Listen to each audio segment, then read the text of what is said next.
እንታይ ክብል ኢኻ መስኩነ ባቴ አባቴ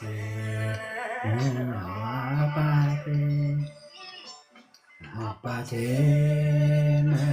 አባቴ አባቴ አባቴ አሜን አባቴ ሰይ ወዳጄ ወዳጄ ወዳጄ ሰይ ሃሌሉያ አባቴ አባቴ የስ አቦ እግዚአብሔር ሲል አቦ ተባለ።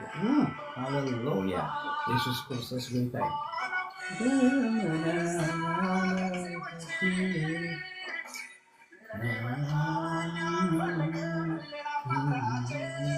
ኢየሱስ ክርስቶስ ጌታ። ሻሎም ሻሎም ሻሎም ሻሎም ሻሎም ሻሎም ሻሎም ኢየሱስ ክርስቶስ ጌታ ክብርና አምላኽ ይሁን። እግዚአብሔር ተመስገን ይሁን። ወንጌልና እንዛረብ ሕጂውን ወንጌልና እንታይ ይብለና ወንጌል ጸጋ አምላኽ ብጎይታ ብኢየሱስ ክርስቶስ ጥራይ ኩልሻ ወንጌል ክስብኽ ከሎ ብክርስቶስ ወንጌል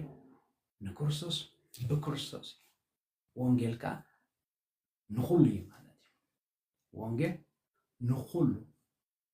ንኹሉ ፍጥረት ወንጌል ሲ ንኹሉ ፍጥረት እግዚአብሔር ተመስገን ይሁን። ንኹሉ ፍጥረት ወንጌል ማለት ንኹሉ ሰብ ካ ወንጌል ንኹሉ ሰብ ንኹሉ ፍጥረት ኩሉ ይዘጠቃልል ወንጌል ብጎይታ ብኢየሱስ ክርስቶስ። ወንጌል ምስ ካልእ ከተወዳድሮ ይትኽእል ኢኻ። ወንጌል ምስ ክርስቶስ ኢኻ ተነጻጽሮ። ወንጌል ምስ ቃል አምላኽ ኢኻ ተነጻጽሮ። እግዚአብሔር ተመስገን ይሁን። ናይ እግዚአብሔር ወንጌል ብጎይታ ብኢየሱስ ክርስቶስ እዩ። እግዚአብሔር ተመስገን ይሁን። ሻሎም ሻሎም ሻሎም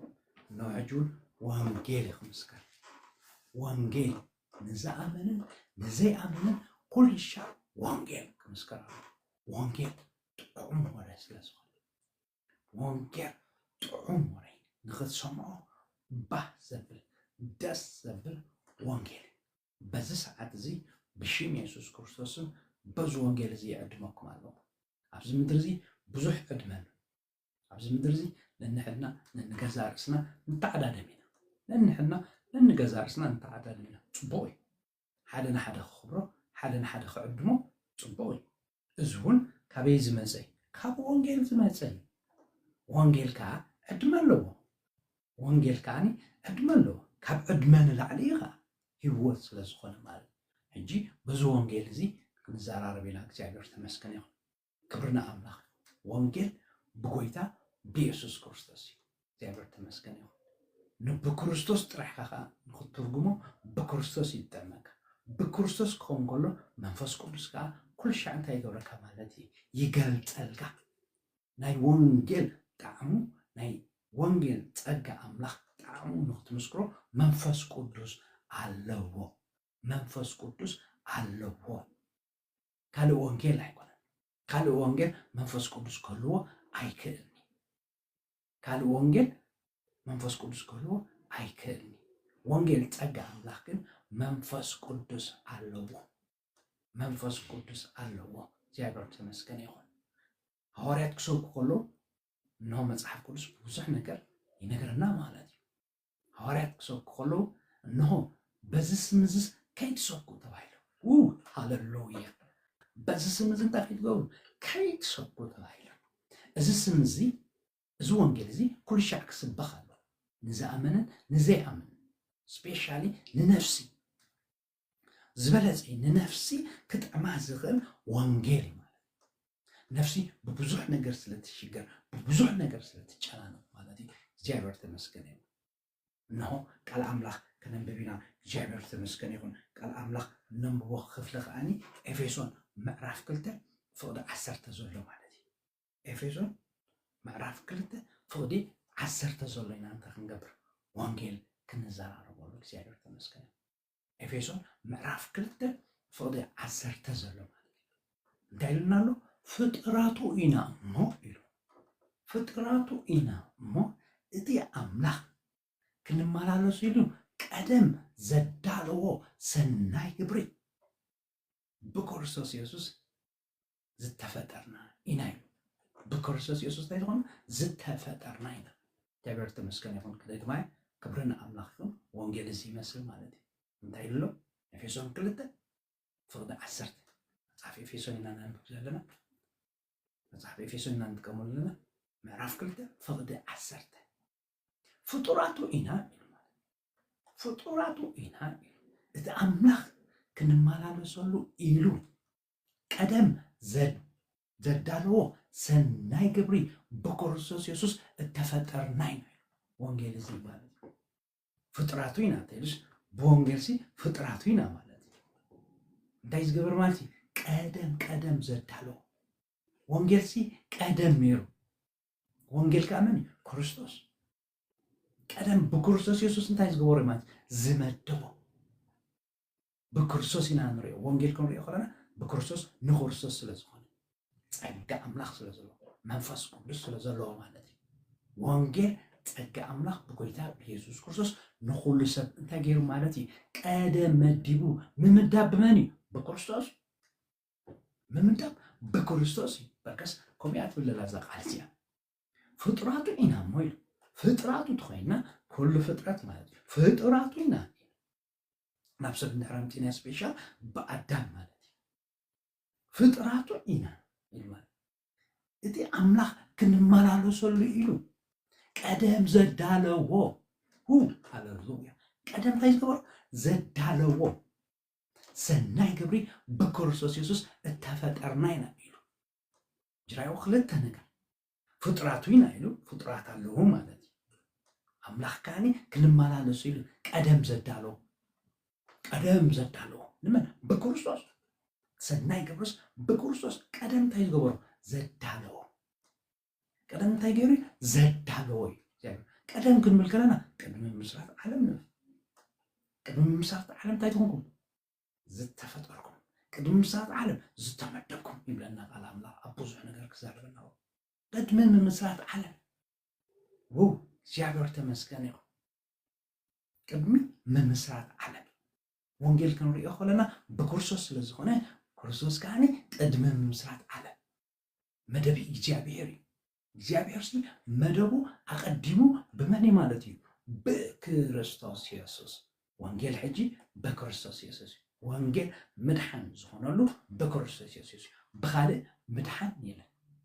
ክንድሕነሉ ዝግባእና ኣብ ትሕቲ ምድሪ ሓደ ስም ተዋሂብና እዚ ስም ከዓ ኢየሱስ ክርስቶስ ይበሃል ኢየሱስ ክርስቶስ ከዓ ንኩሉ ሰብ መድሓኒ እንተኾይኑ ንኣብነት ኣብዚ ምድሪ እዚ ክንጥቀመሉ ንኽእል ፋርማሲ ኢልና እንታይ ጌርና መድሓኒት ቤት ኢልናዮ ኸማ ንፋርማሲ መድሓኒት ቤት ኢልናዮ ኣብዛ ምድሪ ዝኾነ ነገር ንገብር ከለናስ ከድና ካብ ፋርማሲ ከኒና እንታይ ንገብሩ መድሓኒት ንገዝእ ማለት እዩ መድሓኒት ንገዝእ እዚ ብገዛ ርእስና ክኸውን ከሎ ማለት እዩ ብእግዚአብሔር ዓይንኸ ብናይ እግዚአብሔር ውበት ፍቕርኸ መድሓኒቱ ኢየሱስ ክርስቶስ እዩ በዚ ሰዓት እዚ ኣብ ጭንቀት ኣብ ሽግር ኣብ ዝተፈላለየ ደላ ነፍሲ እዚ መድሓኒት እዚ ፈውሳይ ማለት እዩ ወንጌል ፈውሲ እግዚአብሔር ተመስገን ወንጌል እንታይ ፈውሲ ፈውሲ ስለዝኾነ እንታይ ኮይኑ እግዚአብሔር አቀዲሙ ቀደም አዳልዮ እንታይ ክንገብረሉ ክንመላለሰሉ ቀደም አዳልዮ ማለት ቀደም ክብለና ከሎ ቅድሚ ምስራት ዓለም ንብል ቅድሚ ምስራት ዓለም ንብል ድሕሪ ምስራት ዓለም በአዳም ንመፅእ ብበዓል ኖህ ንመፅእ ናብ አብርሃም እንተ መፂና ኸዓኒ አቀዲሙ ወንጌል ነብርሃም አበሲሮ ገላትያ 3 ፍቅሪ 8 ኣለና ማለት አሕዛብ በአብርሃም ከአምኑ እግዚአብሔር አቀዲሙ እንታይ ገበሮና አብርሃም ማለት ወንጌል ሰበኾ ይብለና አቀዲሙና አብርሃም ወንጌል ሰበኾ ብለና እዚ ኣብ ገላትያ 3 ምዕራፍ 8 ዘለና ማለት ንአብርሃም አቀዲሙ ወንጌል ሰቢኾ እንታይ ኢሉ ካብ ህዝብኻ ውፃእ ንዓነ ዘርኤካ ካብ ህዝብኻ ውፃእ ንመን ከርእዮ ብክርስቶስ ንዓ ካብ ህዝብኻ ውፃእ ኢሉ ካብ ህዝቡን ካብ ዓሌቱን ከአብርሃም ክወፅእ ከሎ ንርኢ አሕዛብ እንታይ ክገብሩ እዮም ብኣኻ ክባርኹ እዮም አሕዛብ እንታይ ክገብሩ እዮም ብኣኻ ክቁፅሩ እዮም አሕዛብ እንታይ ክገብሩ እዮም ብኣኻ ዋው ሃሌሉያ ንአብርሃም ከኣስ አቀዲሙ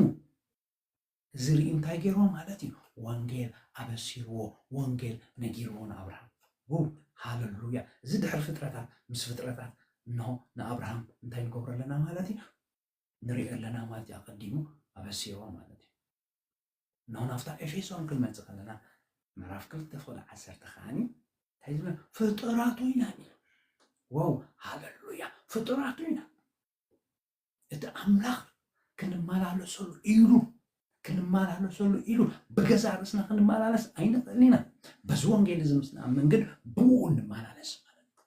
ብኡ እንታይ ንገብር ንመላለስ ክንመላለስ ከ ብቕዓት ዝህበና እንታይ ፀግኡ እዩ ፀግኡ ኸ አቀዲሙ እንታይ ገይርዎ እዩ ብክርስቶስ መዲብዎ እዩ ዘዳልዎ እንታይ ሰናይ ግብሪ ክንመላለስ ከለናስ እንተገበርና ካብ ሰናይ ግብሪ ኢና ካብቲ ዝተገበረልና ኢና ንገብር ዋው ሃሌሉያ በዚ ወንጌል እዚ ሎማዓንቲ ንዕድም ኣለና እግዚአብሔር ተመስገን እዩ እዚ ወንጌል እዚ ንዝኣመነን ንዘይኣመነን እዩ ሻሎም ብሩኽ በዚ ሰዓለት እዚ ብወንጌል ይዕድመኩም ኣለኹ በዚ ወንጌል እዚ ኣብዚ ሜድያ እዚ ዝሰምዕ ዘበለ ኩሉ እዚ ወንጌል እዚ መድሓኒት ኩሉ ሻዕ ከዓ ዘይውዳእ መድሓኒት ብገዛ ርስኻ ዘይትረክቦ ናፃ ውህበት መድሓኒት በዚ ሰዓት እዚ ኣብ ሕማምን ኣብ ጭንቀትን ኣብ ሽግርና ኣለኻ ብጎይታ ብኢየሱስ ክርስቶስ መድሓኒት ኣሎ ናይ ኩሉ መድሓኒት ናይ ሕማም መድሓኒት ናይ ዝተፈላለየ መድሓኒት ናይ ሞት መድሓኒት ናይ ሰይጣን መድሓኒት ናይ ሲኦል መድሓኒት መኒ ወንጌል ፀጋ ኣምላኽ ካልእ መድሓኒት ክኸውን ኣይክእልን ካልእ ወንጌል መድሓኒት ክኸውን ኣይክእልን በርከስ መንፈስ ቅዱስ የብሉ እቲ ካልእ ዝብሎ ዘሎ ከምዘይተገበረልካ እግዚአብሔር ኣቦ ንወዱ ኣብ መስቀል እንታይ ዝብሉ ኣብ መስቀል ተሰቂሉ ንኩሉ ሰብ መድሓኒት ዝኾነ እዚ መድሓኒት እዚ እንታይ ይኸውን እዩ ኣብቲ ካልእ ወንጌል ኣይርከብን በርከስ እቲ ካልእ ወንጌል ከም ዝተገበረልካ ኣይነገረካን ካብ ገዛ ርእስኻ እዩ ዘጀምረካ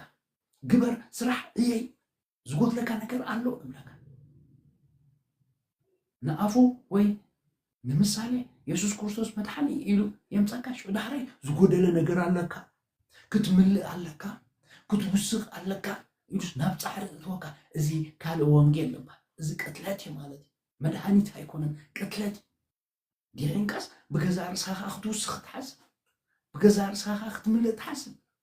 መወዳእታይሲ ፅቡቅ ዶ ይኸውን መወዳእታይሲ እንታይ ኮነ ይኸውን እናበልካ ትጠራጠረሉ ካልእ ወንጌል እዚ መድሓኒት ክኸውን ኣይክእልን እቲ መድሓኒት ዝኾነ ግን ተፈፀመ ኢሉ ነገርካ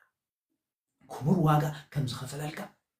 ብክቡር ዋጋ ከም ዝዓደገካ ኣብ መስቀል ብክቡር ዋጋ ከም ዝዓደገካ እቲ መንፈስ ቅዱስ ዘለዎ ወንጌል ፀጋ ኣምላኽ ብክርስቶስ ኢየሱስ መድሓን ንኩሉ ሰብ ኣምፅኡ ማለት እዩ ሻሎም ጎይታ ኢየሱስ ክርስቶስ ብርኽ የብልኩም ተባረኹ እግዚአብሔር ንኩሉ ፍጥረት እንታይ ኣለዎ ማለት እዩ ክብሪ ኣለዎ ዝፍጥረት ከና ንሪኦና ኣፈጣጥራ ናይ ኩሉ ኣፈጣጥራ ማለት እዩ ንኩሉ ኮነ ክብር ከሎ ኣብ ሰብ ክመፅእ ከሎ ግን ክብሪ ዘርኢ በርከስ ክዛረብ ከሎ